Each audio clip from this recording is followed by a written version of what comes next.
મહેસાણાના સતલાસણા તાલુકામાં લગ્નના વરઘોડામાં બબાલ. બેડસ ગામે વરઘોડો કાઢવા મુદ્દે બબાલ થયાનો આરોપ.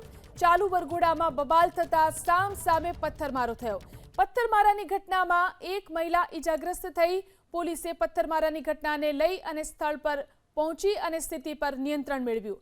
વરઘોડો કાઢવા અને બેન્ડ વાજા વગાડવા મુદ્દે આ બબાલ થઈ હોવાનો આરોપ. તો વરઘોડાની અંદર આ બબાલ થઈ. મહેસાણાના સતલાસણા તાલુકામાં લગ્નનો વરઘોડો હતો, જેમાં બબાલ થઈ. બેડસ ગામમાં વરઘોડો કાઢવા મુદ્દે બબાલ થયાનો આરોપ. ચાલુ વરઘોડામાં બબાલ થતા સામ સામે પથ્થરમારો પણ થયો.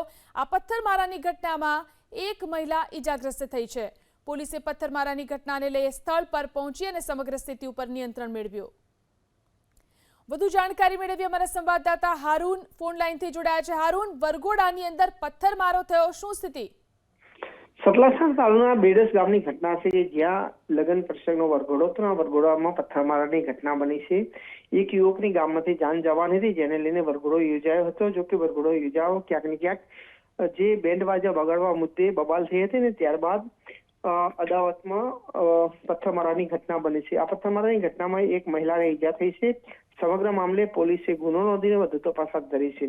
જે રીતે કોને પૂછીને ગામમાં વરઘોડો કાઢો છે તે મુદ્દે બબાલ થઈ હતી. જોકે જે રીતે વરઘોડો નીકળ્યો ને લગ્નનો માહોલ હતો, તેને લઈને મોટી સંખ્યામાં લોકો પણ હતા. જોકે ત્યારબાદ પોલીસ ઘટનાસ્થળ પહોંચી હતી.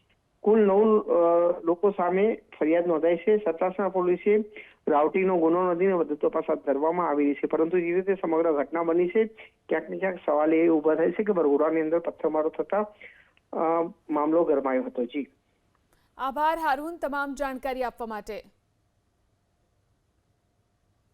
તો સતલાસણા તાલુકાનું આ બનાવ છે. એક વરઘોડાની અંદર પથ્થરમારો થયો. બેડસ ગામમાં વરઘોડો કાઢવા મુદ્દે બબાલ થઈ હતી અને બબાલ એટલી વધી કે તેમાં પથ્થરમારો થયો. આ ઘટનામાં એક મહિલા ઈજાગ્રસ્ત થઈ છે. જોકે તાત્કાલિક પોલીસ ગામમાં પહોંચી અને હાલ સમગ્ર સ્થિતિ ઉપર પોલીસે નિયંત્રણ મેળવ્યું છે. તો બેન્ડ વાજા વગાડવા મુદ્દે ગામમાં બબાલ થઈ હતી અને ત્યારબાદ થયો પથ્થરમારો.